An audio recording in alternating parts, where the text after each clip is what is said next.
These are some sidings at Over, northwest of Gloucester, across the river from the docks. This was used for marshalling trains here and putting stuff that wasn't being used.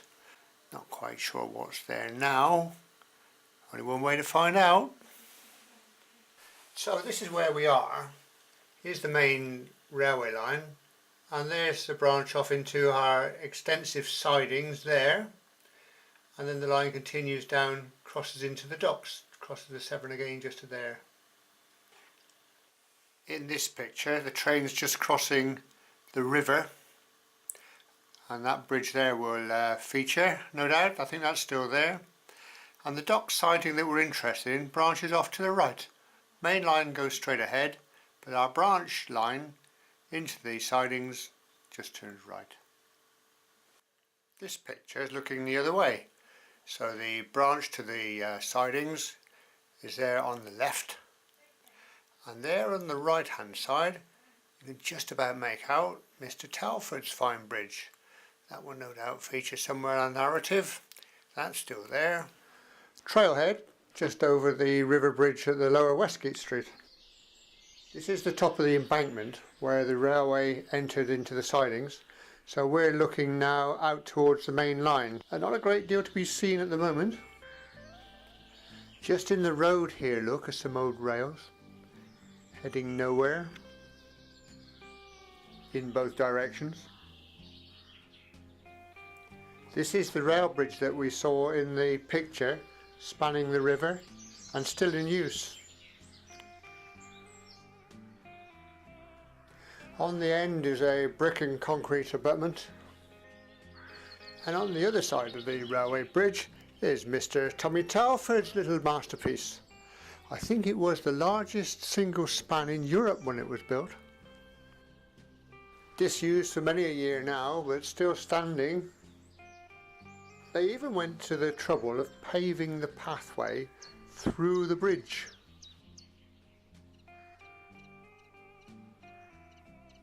Oh, there's better light on this side.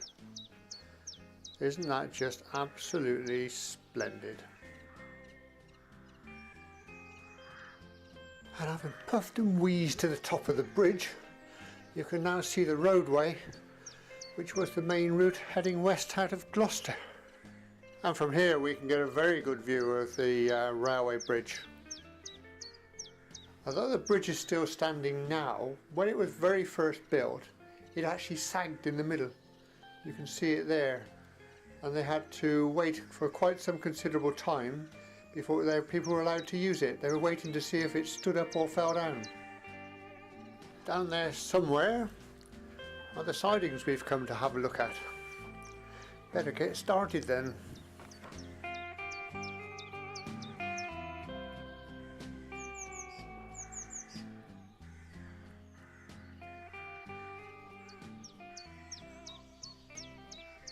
The wall just of here marks the boundary between the main road and the railway, which now heads off over there. This is the wall a bit farther along, and what you're looking at there is the old roadway, with the railway on the left hand side of the wall, looking at it from this side. And if we puff and wheeze and climb over the wall, that's the roadway there with the railway on the right hand side of the wall. And then scaling it one more time, there's an old culvert there which is actually a road drain, which makes this then the railway side again.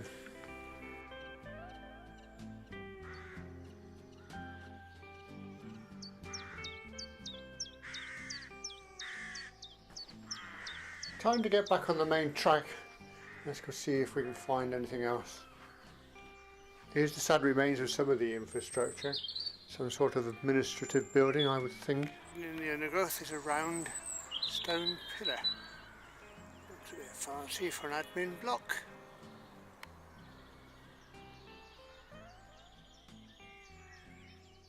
I think what's probably happened here, looking around, is that they've grubbed out the rails and the infrastructure, piled it up over there. Perhaps they're trying to give nature a chance for comeback. Didn't get it all though. Lots of evidence of ballast stones here.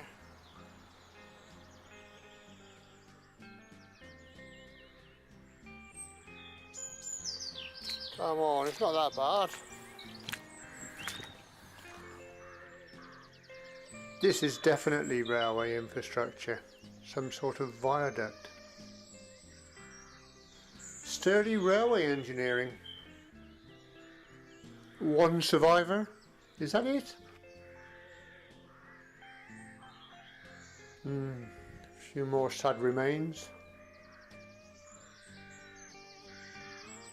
Just two old sleeper posts here, hidden away in the hedgerow, all that bears witness to what's gone on before.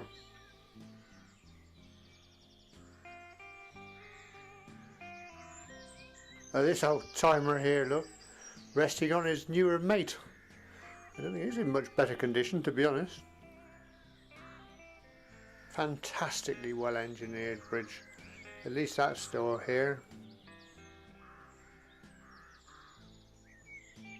It's quite sad, isn't it, really? Just a few scrappy remains. Somebody missed those two. Actually, they're quite close together, so I imagine there must have been some sort of point system not far from here. And another two. We're pausing in our search then for railway gear. Coming down to have a look at this. This is where the mighty Severn forms again, having split going round either side of Alney Island. It's known as the lower parting, which is rather odd because this is where the river joins up again. If you're coming upstream, of course, and then turning off here to the right, then I guess you're parting from the main stream. That's the main stream just to there.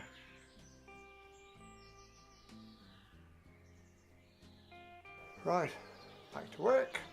The railway. If you ignore the electricity pylon, that's almost a pretty picture. There's our old friend again then. I will turn here and pick up the main line again, heading for the docks. We've had some pretty severe winds just lately. That one didn't survive. Oh, we're still on track, as it were.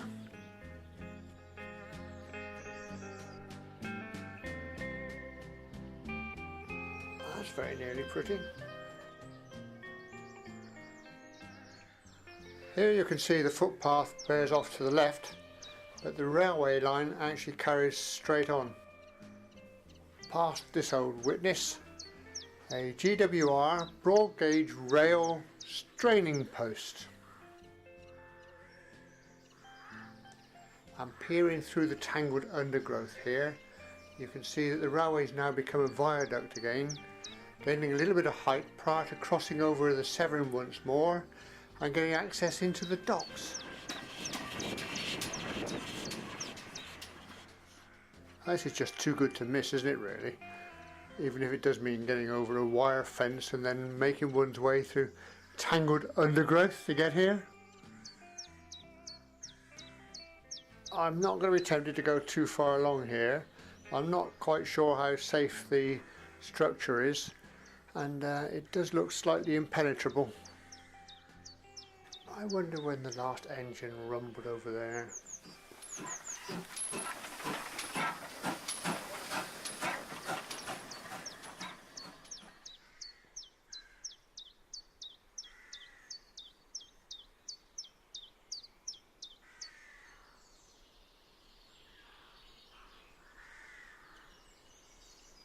I think it'll stand for a while longer.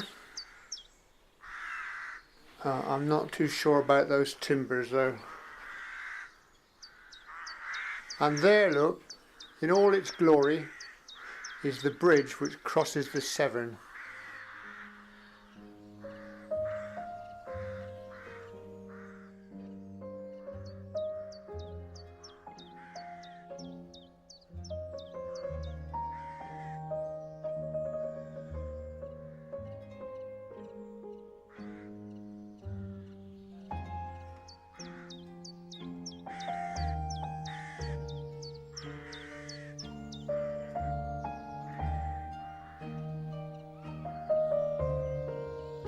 And just across the river there would have been the terminus of the railway in Gloucester docks.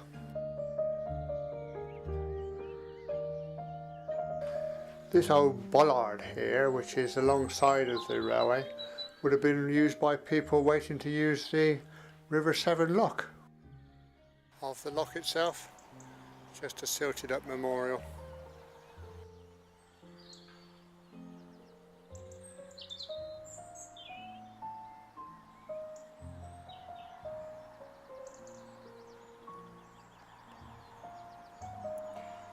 It's just a lock cottage there. A couple of slots there for stop locks. Don't quite know why they want those there. And then the recess for the gate. Still with the band on the top to hold the upper portion of the gate in place. And then the rounded side. Now with our back to the railway and the lock, we'll head off over here turning right.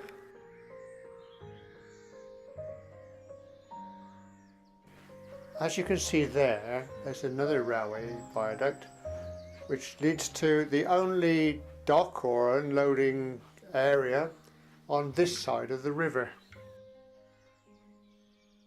Now been made into a very fine surfaced path, so our friends in the county council can get from their special car park to their place of work, where they probably do very little. Bollards there for mooring the boats. At that time the river must have been significantly wider than it is today to enable them to get to it. Then just a little bit farther on is the main dock itself.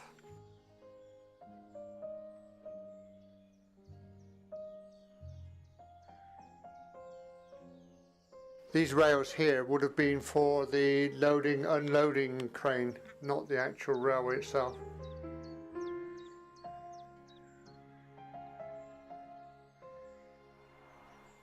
Having come home and then done some research, which is my old dad would have said is ask about face, supposed to research it first, I find that the council actually grubbed out the rails and the embankments in 2010 in order to try and help with some flood relief. So that was a waste of time then. And this is that huge marshalling yard, March 2017.